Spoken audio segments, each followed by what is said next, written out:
Do you know the sari gifting scene of Gulab Jam?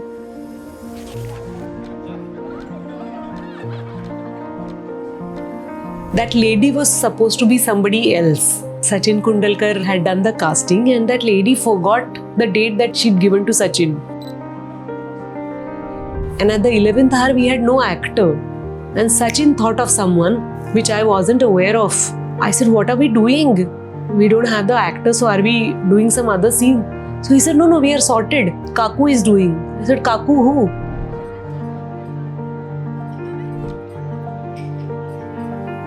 He said, your mom. That lady is my mom. Can you believe?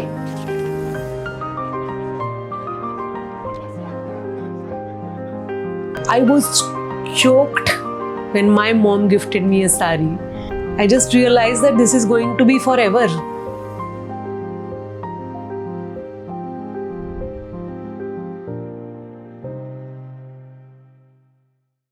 So cool. That's the abbreviation of a name. And when you meet her, you realize that's the kind of person she is. She's super cool. She's a national award winning actress who has worked over 100 movies and shows across languages. She is a theatre artist, she is a producer, she is an author. She's also known for her social service. And I'm pretty sure there's so many other things that I am still not able to recollect at the moment. So we'll directly ask her. Hello and welcome to the Rediff podcast. My name is Mayur and today with me is a very, very special guest. Her name is, of course, we all know, Sonali Kulkarni. Hi Mayur, thank you. Hi Sonali. Hi. Tell me, how are you doing today? I'm very well, slightly overwhelmed with the intro. Thank you so much for those kind words. I've had a very easy day today in the sense I've ticked all my favorite things. I've had meals on time. I've done a decent workout today. I could share some time with my husband and with my daughter and our cat and with my team. So one of those days where you feel life is full of harmony. And professionally, what's keeping you busy? So presently, I'm working on a Telugu film called The Paradise, which is directed by Shrikant Odela, which has Nani in it and many other fabulous actors. I'm working with Madhur Bhandarkar sir for his film called The Wives. And I'm working in Marathi for about 2 to 3 movies. And apart from these professional assignments, I'm also busy curating my show, my podcast show, Half Ticket Full Nagrik. Tell me, what is this podcast all about? Because we often see very like a frivolous content on YouTube, but this is something that focuses on young minds and gives them a platform to voice their opinions. True. What was the inspiration behind this podcast? If I search for the root cause of this podcast, it goes to my childhood. I'm the youngest amongst our siblings. I have 2 elder brothers. And I often used to complain to my mother कि मुझे दीदी बोलने वाला कोई क्यों नहीं है घर में. I wanted a sibling who would call me Tai. They would always laugh it off and never paid attention to my sweet complaint. But there were some situations in the family where my mom had to look for a job. She was not able to leave the house because there were elders in the house. There were children who were studying. So she had to take care of the kitchen and health, etc. So she was looking for something which she could start up from home. And she came up with this idea that I'll start a daycare center. And slowly it became a very popular place for all the working moms. And there were so many kids who started calling me Didi. So not 1, not 2, but I had many siblings who would call me Didi. I started spending time with them and I was my mom's best assistant. So right from feeding them to entertaining them, telling them a story, or if somebody was sad, waiting for their mom or dad, I would come up with some story, something that could distract them. After daycare center, which was actually called Sonali Kulkarni, my mom had named it after my name. When I was in 11th standard, I got a job, part-time job, where I was teaching specially abled children dance. And I was their entertainment head also at Bal Kalyan Sanstha, Pune. And I celebrated my 18th birthday with the special children because when I started my work, I was underaged. So my weighing scale was half of what was offered to any other teacher. When I became 18, they started giving me full salary. And that was a different dimension to my life. I think I grew up as a humble teenager because I realized that we are such blessed people. We have hands, brain, we have good coordination in things that we do. There are people who can't see, hear, say. There are so many children who are spastic and what their families go through. I have seen so many teachers, caretakers and families, मतलब वो जान बिछा देते थे अपने बच्चे के लिए, but there used to be certain amount of desperation that they knew this child will not be normal any day. So they had to live with that limitation. Then I started working in films and I was a very popular model once upon a time. I was Johnson & Johnson mom, Colgate की model थी, बहुत सारे brands. तो कभी कभी छोटे बच्चे आते थे फिल्मों में भी. I would meet children. You work with them for a day, you have a very nice rapport, and at the end of the day they leave. They are aware that I got to meet this person and I have to go back to my house. And it was disheartening for me. Every time I would bid goodbye to someone, I used to feel that I wanted to spend time. We had such lovely chat and their parents would feel a little odd that, what do you mean? I mean, you shot well and now you're all senti saying goodbye to them. But I really loved spending time with all these young minds. Then I became a writer along with acting. I started writing for Dil Chahta, where I could express what I feel about young people. But past 2.5 years, I have been churning and I've been thinking that I really want to do something more. Because there are observations. I have become a mother myself. I really like the kind of father my husband is. I love his equation with our daughter Kaveri. And that's something which instigated me to observe other people. At times I distinctly remember a father who had come to drop his daughter to school trip. We all were there. And, even if they are going for 3 days, you want to say bye and you want to catch their glance and you want to remind something, ki wo, I have kept one extra something for you. So every parent was doing something or the other. There was one father who said she couldn't catch the window seat. Stupid. And it hurt me so badly that what is it? Why do you make that child to catch the window seat? And you have guts to call your daughter stupid. And he was unaware that others must be listening to him. Words have power. They are, and words are power, and so is your body language. His daughter could understand that she has failed her father. And they feel so disappointed. And I felt so bad and I wanted to really rush inside the bus, hug that child and tell her that it's okay. You missed the window seat, but you're going for the trip. You're going to be with your friends and favorite teachers. What else do you want when you're young? Why are you always out there to please your parents? You're not supposed to do that. You're just supposed to be happy because you're alive and you have all the provisions. Your parents are sending you to a good school. You have really nice friends and teachers. That's about it. You have a nice dabba with you. Aur kya chahiye? But I wanted to talk to her father that don't be so harsh.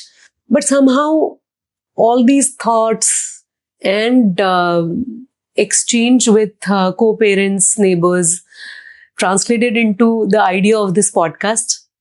And I felt that maybe we can generate little bit of awareness. I always believe that I matter and you matter. If both of us are trying to create something, it will definitely be heard. Somebody will give it a thought and somebody will change their actions or emotions. And That's all I want. Well, awareness and empathy is all we need in the current Very world. true. And what better than young kids? I always had this one question to ask you. So whenever there is a news about you in the mainstream media, they always refer to you as Dil Chahta Hai actor. And I always used to ask myself, like, there's so many amazing films and such stunning work that you have done all over the years, and yet they reduce to you to just that one film. So does it ever irritate you that why? Like, I have done so many films. Why just that film? Why it's still stuck there? No, Mayur, I think I have to add a little more fuel to your question. This is kind of a justification or an explanation because there are namesakes. There are many Kulkarnis and many Sonalis. 2 Sonali Kulkarni is already in the industry. So there, I think 2 or 3. So people want to just place me correctly. We are not talking about anybody else, but the one who was in Dil Chahta Hai, because I don't think they want to belittle me by Dil Chahta Hai, because I'm in love with Dil Chahta Hai. We are completing 25 years this year, and I do believe that it is a landmark film till date, and it will be. I love Dhurandhar. I loved part 1, part 2. It has already created history, but I loved the film, and having said that, that's my new favorite. But Dil Chahta Hai is a milestone, and it will always remain one. My track, my song was so heartwarming. People love revisiting Dil Chahta Hai. They watch the film so many times, their own celebrations or Dil Chahta Hai anniversaries. And I take it as a compliment each time. Just that I don't like the fact that I have to prove who I am, which Sonali Kulkarni I am. I don't like that. I don't mind Dil Chahta Hai ki Sonali Kulkarni, but which Sonali Kulkarni are you? We should take care of each other's identity and we should be gracious. Well, it always reminds me that my struggle is on to tell people who I am. Theek hai. And you have been in films since last 34 years. So what are the, like, when you just, when you have a me time, what are the pleasant flashbacks that you have about the people that you have worked with or the films that you have worked in? I remember roads. I remember the nature wherever I have been. I've written extensively about the topography I keep thinking of. The best thing my profession has given me is to travel in India. We will travel the world. I mean, we all earn money and we have our own dreams and aspirations that this destination. But the way I could see India is something else. I am such a proud Indian and such a proud daughter because my father is a trekker and he loves Maharashtra. And he always told me when I was younger that you will definitely go places, but visit your own land. Wherever you are, find some time, go visit that fort, go visit that temple. Monuments hote hain har jagah. And when I was shooting, I used to feel that, arey yaar, why Baba keeps telling me? But I would go. And once you go there, it always created those magic moments or memories. I still remember, for no rhyme or reason, I had crossed a river in Hampi. I was not shooting at the other end, but I just felt that since Baba was telling, I'll go visit. And I got to sit in a very cute boat which was round shaped. There was one boatman and he could take only one person at one time. So he dropped me, he came back to fetch my friend. And I can't tell you the kind of sunset I got to see in that river that evening. It's like a film in my mind. I can revisit it anytime. Apart from such moments, I have met some amazing people, starting from my friend, philosopher guide, Pandit Satyadev Dubey ji, my first director, Girish Karnad, Dr. Jabbar Patel, Mani Ratnam sir, or my Italian team who have become my Italian family. Legends like Shyam Benegal, Govind Nihalani. You died to just catch a glimpse of these people, but I got to work with them and work with many debutantes, some amazing co-actors. I will never ever forget Mammootty sir's performance in Dr. Ambedkar. It was unique. I mean, he is so good in the film that you feel like watching the film again and again for his performance. These days, I feel that I think I've worked in more than 100 films, and it's not a baggage of experience, but the experience is so nice. It is heavy, but at the same time, it makes me feel very light and on toes, because in no project of yours, no work of yours, you should step in with heavy heart, heavy feet, heavy body. You have to be as agile as an actor. They always say, Dubeji used to say, you have to be most agile and athletic if you're a good actor. So for me, it becomes more tasteworthy that I have to treat each project like my first project. So that you are nervous on the day one, you are unsure, you don't know how you're approaching this character, how much ever paperwork or skeleton work you've done, you're still going to search something because your director is expecting something else out of you. So I like that nervous energy.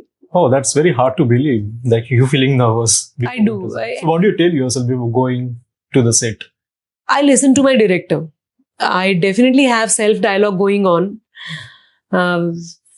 I like the way Amir used to say all is well in Three Idiots. So I keep saying all is well. But so that's your mantra. It is. And I feel you have to be in the moment. There is no other escape. You have to face your fears. You have to go ask your director, please tell me how much of a good actor you are, your co-actors, your DOP and your director. They make you what you are, and your costumes, every part of your filmmaking, sets too. They make who you are in that film. And I like it that way. Otherwise, there are so many actors. When you catch a scene, you don't know which film is on because they look all the same. They have the same glamorous makeup. They wear the same trendy clothes of that era, and they act the same. You can't differentiate. And I'm very greedy. I like my characters connecting with the audience. They should know if they are watching Taxi Number 911 or they are watching Manavat Murders. There has to be not distinct, but there has to be remarkable difference in the characters that you play. Otherwise, why would they cast me? There are so many good actors in the world. And you have been doing this for more than half of your life. So is there, do you feel, is there any identity crisis going on when you're not facing the camera? Like, do you think camera is actually the extension of your personality? On the other hand, I never ever miss anything. I am absolutely selfish about my own time, me time. I was the happiest when we were in lockdown because I didn't have to pack my bag. Unpacking comes easily to me, but packing the bag is a feeling where I have my own cute setup now, my family, and I'm leaving them, I'm going somewhere else. I'm away for 5 days or 10 days, or 2 days, but stepping out, telling them that going off for work and being detached is something which I can't do smoothly. I struggle each time I step out of the house whenever I travel. I was very happy, and I feel, Mayur, that all actors need to understand that it is so important to have time with yourself when there are no cameras around. I feel many of us will, once we understand this, we will be able to deal with life well.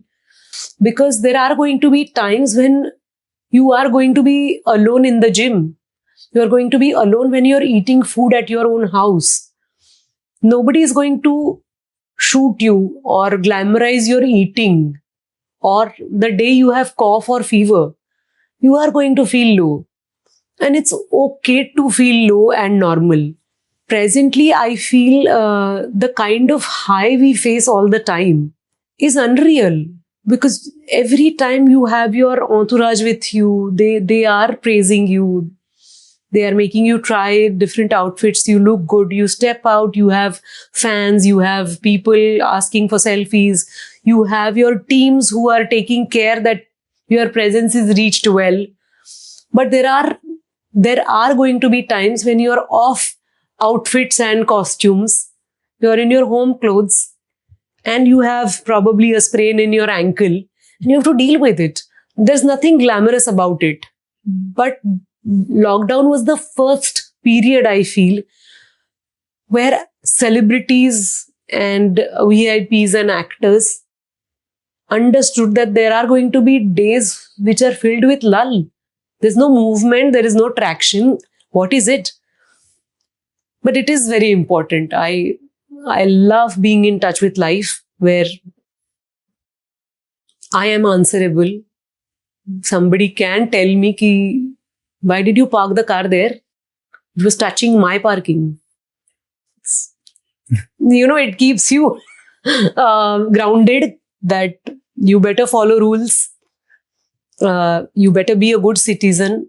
And yes, off-camera days are filled with work. I love visiting my bank, attending to my taxes, paying bills, many things. Not that I look for work, but there is work always. And I love cooking. So my kitchen is always calling me. And, in 1994, in the beginning of your career, you had done this Tamil film, and your name was recommended by Mani Ratnam to the director of that film. How did that happen? I'm so happy you know about it. Thank you. Mani sir had watched my first film called Cheluvi in IFFI or in Cannes. My film was screened at Cannes International Film Festival, where my Italian producer and director watched the film. Cannes is basically a film festival and not a red carpet fashion festival. People go there to watch films. And I felt so proud that my first film was part of the Cannes International Film Festival. And this was told to me by Girish uncle, Girish Karnad. He'd written me a letter. We used to write each other. I have so many letters by Girish uncle. I remember his handwriting, ink pens and handwriting. So he'd written to me that, our film is selected for the Cannes. And I think Mani sir had watched the film there, and he suggested my name to Balu Krishnamurthy, who was his distant nephew, I think. And they were looking for a fresh face. So I was called to Madras then for an audition. And my audition was shot by PC Sriram sir, the legend cinematographer. And the music by A.R. Rahman. Yes. Amazing. It can't get any better than. True. So, what was the interaction with Mani Ratnam sir like? He hardly dropped on our sets. So my casting was suggested by him, but he never tried to influence anyone being around. I did get to meet Mani sir later on, and I expressed my willingness to work under him one day. And who are the filmmakers that you were intimidated by before meeting them? I don't think anyone. I was not intimidated. I was rather happy. So I had met Bartolucci for Little Buddha. I've never shared this story, surprisingly. I was selected for Little Buddha, but some exam or something had come up. But it's a joy meeting filmmakers. They have a story going on in their mind, and they look at you and they want to place you, check whether this person fits my character. It's fascinating. It's, for me, they never test your acting abilities. They just want to see the fitting. No inhibitions or fear meeting these people, but there's a huge list of people with whom I want to work under them, I mean. 2 of your films made me cry. Now, I'm sure there are many other films, but these two are the prominent names that I remember. One was Gulab Jam, and in that movie, there's a scene. I mean, your character is deserted by your family, and there is this stranger, a lady, who offers you a sari, and then you emotionally collapse over there. That was a scene that really made me cry, and that made me very, very emotional. And the other scene is in Dr. Prakash Baba Amte, which is in the end when Nana Patekar's character is giving a speech and he's talking about his wife and her contribution to his life. And there are no dialogues in the scene on your part, and you just express yourself through those expressions and the way you cry. It made all of us cry. So tell me, what are these moments in your films, in your own films, that you fondly remember? It's a nice flashback trip for me. Thank you for reminding me of those beautiful scenes. To come to your first scene, I mean, I would like to talk about these scenes, but do you know the sari gifting scene of Gulab Jam? That lady was supposed to be somebody else. Sachin Kundalkar had done the casting, and that lady forgot the date that she'd given to Sachin. And at the 11th hour, we had no actor.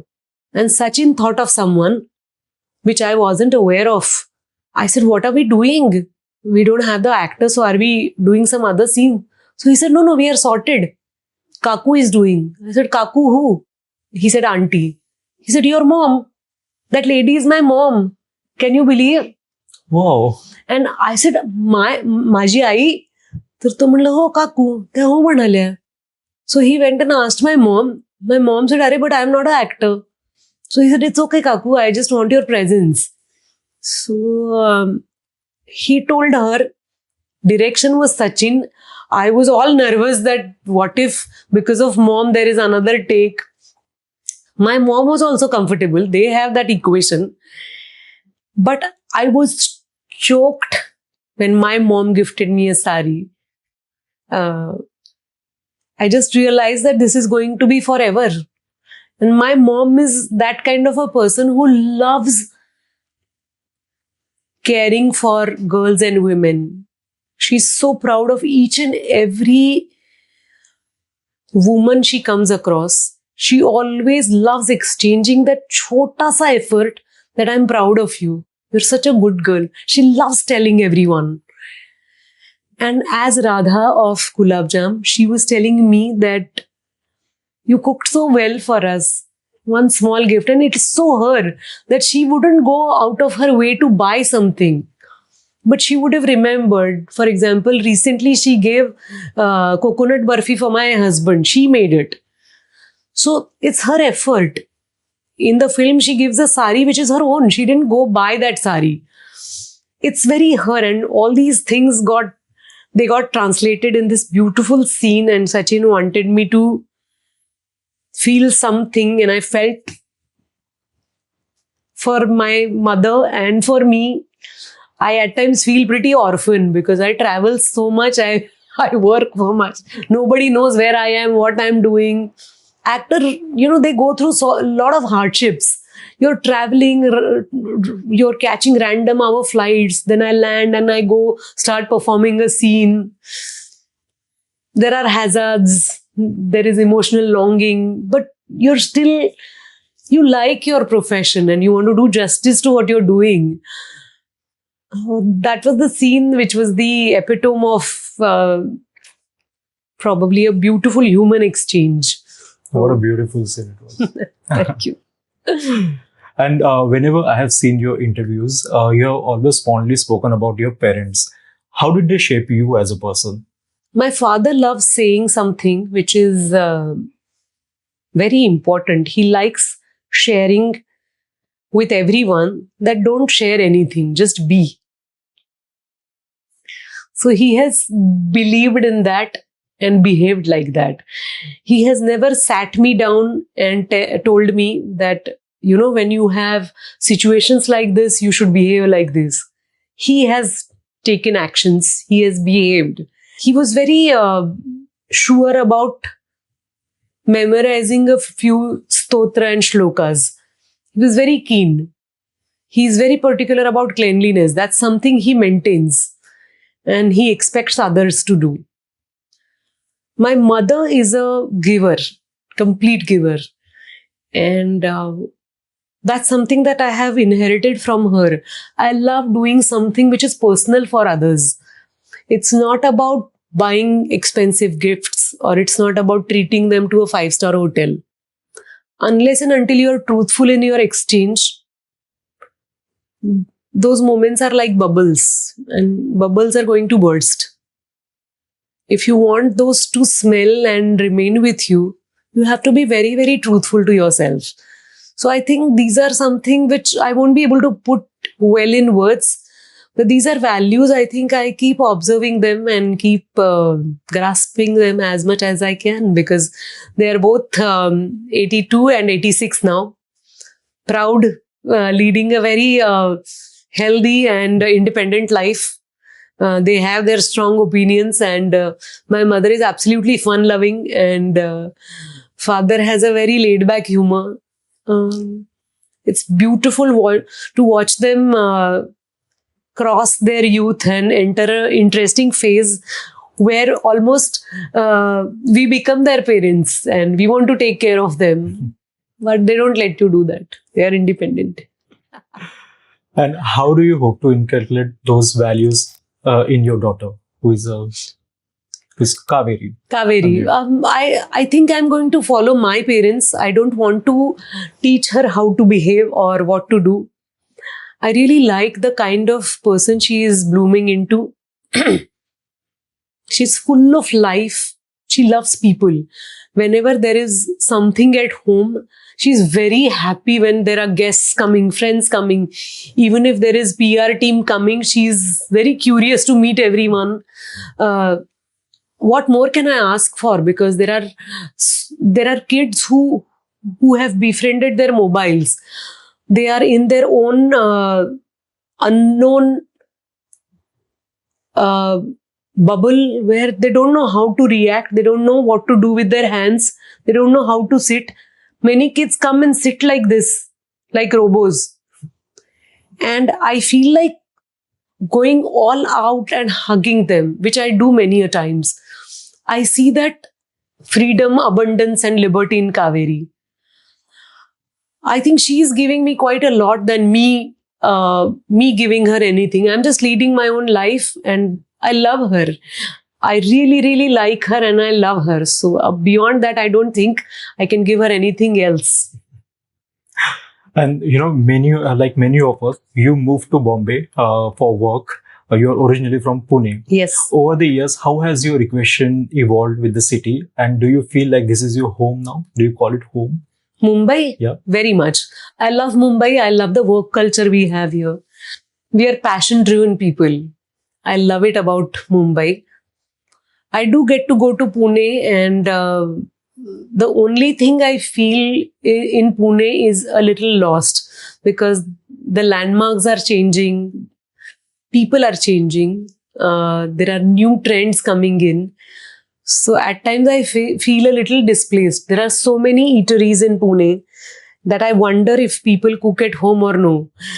But yes, the city has same old friends, doctors, audience. So I do relate. But when we talk about Mumbai, I feel life here is challenging, and the way people are trying to create joy, we need to appreciate that, and we need to extend our hands to shake hands or pat on somebody's back and help each other grow. But when you say people have changed, in what sense do you think? There is a different set of, for example, at times, I must share this with you. I came across a bhajiwala who said, 65 rupees hua in Pune. So from his accent, I could make out that he's Maharashtrian. But he chose to speak in Hindi, not knowing pata nahi ye ladki ko aata hai ki nahi. Or there are so many coffee chains in Pune now. And there was one fine evening when I was chatting with Vijay Tendulkar sir. I am one of those fortunate people who who can call themselves मैं तेंदुलकर साहब की दोस्त थी. You did a play with him. I did, but beyond that, I was friends with him for good 15 years. I was once sharing this with him and I said, you know, Pune is changing. I don't like this. I don't like that. And they have come up with this mall. So he asked me, I have never met a person like Vijay Tendulkar Saab. He said, what do you want the cities to do? Just remain, hold themselves just the way are because it matters to your memory. You will change. But the city should not change. People should not change. How selfish is that? And that made me think so much. And I have rarely complained about cities changing and landmarks getting demolished. And change is inevitable is something that we need to understand. And who else but Vijay Tendulkar has told me that you better grow up. And with change is also social media is there. Tell me, what's your equation with social media? I love social media because social media is helping me reach out to my audience. Social media is the cause why I came up with my podcast Half Ticket Full Nagrik. YouTube is the extension of social media, I feel, because whatever you put out is seen. You are not going to filter who is going to see it. As an actor, I love sharing with my audience what I felt, what I do. I like sharing joys. I went to this beautiful school called Dongravarchi Shala last week. And it's a municipal school, Marathi medium school, where kids from the local area come. Many of them struggled to get enrolled into a school and buy a uniform or buy yearly books. But the sheer joy you could see on the faces of those children. The school had planned a day of first day of the school, Pravesh Utsav Day. So I had gone to celebrate that day with them, with my daughter Kaveri, because I wanted Kaveri to witness that joy. And I tell this to my readers and audience that, you know, I experienced something really nice. And maybe they would like to visit that school or visit a school in their own locality and create some moments where kids are taken care of because they are the innocence, they are the truth, and they are the hope. If we are going to tell our hope to behave properly, not to talk, sit properly, dress properly, eat properly, hope has to be a little wild, hopeful, and lively. So, I think I could do all this with social media. That's a small glimpse of how I lead my life. So, I love being there, and I'm very well aware that that's not entirely my life because it's not Truman Show where I went there, I went here, and I did this, I did that. It's not a Truman Show, but it's a beautiful sharing where it's like releasing a film. A play can be watched by people who are present in the auditorium, but a film can be watched worldwide. Globe is your audience. Social media ke liye, globe is your audience. You can share what you feel. And in your prolific career, you have donned many, many hats. Tell me, is there anything new that you would like to explore? Presently, being a podcaster is something absolutely new for me. I have interviewed people when I was with Lok Satta. We had a concept called Lok Satta Viva Lounge, where we had personalities coming in. I would research about them with my team. And it used to be a live interview. Then I did a amazing show with Star Maza, now ABP Maza, called So Cool. And the interesting part was the editor of Star Maza, Rajiv Khandekar, agreed. He would send us, in the sense we would travel to the destination where those celebrities were working. So they were not supposed to come to any studio, but we would go to their city, their town, and interview them where they work. So interviewing people in their own work zone was completely different. People would blossom, tell us that this is the road, which was not a road. I digged that road. I remember Bhatkar Guruji telling us that ithe rastas nahuta. I've done that, and now I'm exploring this new age group. I don't want to be formal with kids, and I want to be extremely respectful with them. So I am trying out. I am trying to be as sensible as I can when I'm with these kids and my guests. They're esteemed guests, and they take out time from their schools, from their activities, and come for my podcast. So presently, I'm very overwhelmed with the response that I'm getting and with the guests I'm getting to meet. And on the cinema front, what are the roles that you are really hungry to do at this junction of your career? As an actor, I'm blessed. I could be a tree in my first movie. I could be a boy in my fourth movie. I played a boy in Daira. I could play a Kumaran. I could be a pediatrician. I am doing Paradise. I can't reveal too much about it. All these films, I could play living legends also. I feel lucky that writers, directors, and producers, they are thinking of me to cast me in their films or to play a particular character. I haven't even thought of becoming a director myself, but my plate is full because people are thinking of me in their films. So I want to trust the writers. In India, we have amazing writers. We have original, inspiring writers. They are thinking of me. Directors are adamant that you better play this role. Don't argue with me, kind of a thing. Presently, I am not dreaming of a particular role because I'm happy with the options that I've been given right now. I'm loving to grow up. I'm no more puja of Dil Chahta hai, but still I am doing 5 films at one go. There are some web shows that I'm doing. There is a podcast that I'm doing. There's so much travel lined up, and I have many more ideas in my mind that I want to write as stories or as poems. So Beautiful. Can't complain. Well, on that note, thank you so much for taking your time and looking forward to what you do next. Thank you so much, Mayur. Thank you. Thank you.